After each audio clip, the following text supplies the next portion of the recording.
Isang pampasaherong jeep ang nahulog sa gilid ng kalsada sa Marikina kaninang madaling araw. Isang dalagita ang nasugatan. Para sa detalye, may news to go si Marisol Abduraman live. Marisol!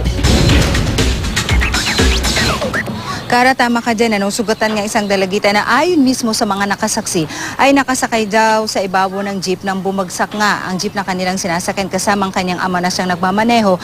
Dito po yan sa tinatawag nilang Dyke Road sa Minahan Interior sa Barangay Malanday dito sa Marikina City.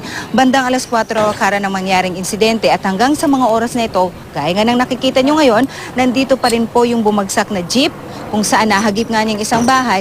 Bagamat nandito rin na ng mga taga-MMDA, hindi po naging madali para sa kanila iangat itong jeep dahil kailangan pa nilang kunin ang mga nakakarga kanina dito dahil ang impormasyon po na ating nakuha, meron po itong mga laman na mga gamit sa bahay dahil maglilipat sana ng bahay ang may-ari mismo nito na driver na si Dominador Ducot na ngayon ay nasa ospital dahil sinamahan ng kanyang anak na mukhang matindi raw ang tama dahil ayon sa nakasaksi, Kara, tumilapon daw ang dalagita na nasa ibabaw ng jeep. Ngayon nung bumagsak ito, pero bago ito bumagsak, Kara, tumama daw muna ito sa pose ng kuryente.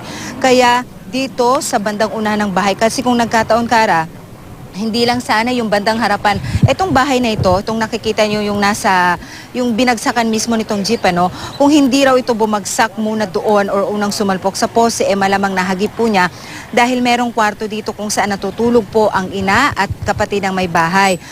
Mayroon tayo mga nakita kanina mga damage, yung mga hollow blocks, nag-crack, yung wall ng kanilang bahay. Sa loob, meron actually mga nasirang kahoy. Buti na lamang daw, at sa kabila ng pangyayari, Kara, sila mismo po yung mga nakatira dito sa bahay.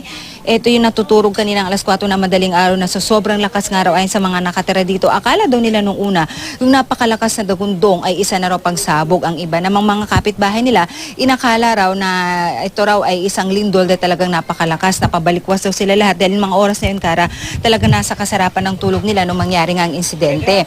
Again, ang kanilang pinagpapasalamat, buti na lang at sumalpok ito sa poste dahil kung nagkataon, baka raw pati sila kasamang nadaganan nitong bumagsak na jeep. Kasalukuyan pong kinatanggal pa rin ng mga gamit. Nilagyan na po ito ng chain ng mga taga-MMDA dahil anumang oras ay hahatakin na ito. Wala pa po tayo nakakausap na investigador pero napakalinaw naman ho na merong pananagutan dito.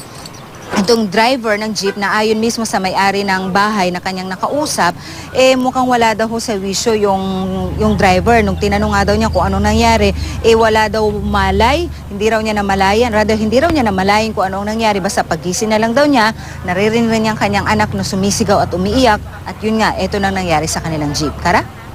Maraming salamat, Marisol Abduraman.